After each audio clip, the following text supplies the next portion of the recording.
السلام علیکم ناظرین، میں سنیاسی حکیم سید احمد چوہان۔ دوستو، آج میں آپ کو گردے کے امراض پہ ایک نسخہ دے رہا ہوں، کیونکہ آج اس چیز کو دیکھا جائے تو 50% لوگ گردے کے مریض ہو چکے ہیں۔ جب سے یہ میڈیکل کی گولیاں آئی ہیں نیلی پیلی، تو ان کے کھانے سے عیاشی تو ملتی ہے لیکن گردے بالکل ختم ہو جاتے ہیں۔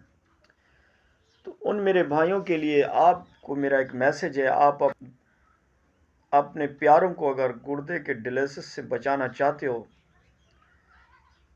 تو انشاءاللہ میری اس دوائی کو استعمال کرو۔ ڈیلیسس کا مطلب یہ ہوتا ہے کہ خون کو صاف کرتے ہیں۔ یہ آپ کو بس ٹھیک ہے، جو ماحول چل رہا ہے چلنے دیں۔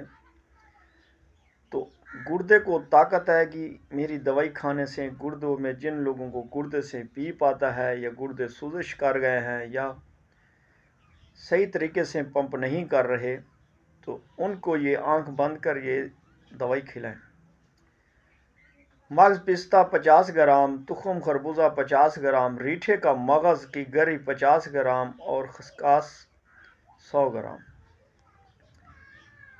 اس کو فائن پاؤڈر کر کے ایک چھوٹا چائے والا چمچ صبح دوپہر شام پانی کے ساتھ کھلائیں۔ 1 مہینے تک ان کو کھلائیں۔ انشاءاللہ العزیز اس گردے کو طاقت آئے گی اور انشاءاللہ آپ کا مریض ڈیلیسس سے بچ جائے گا۔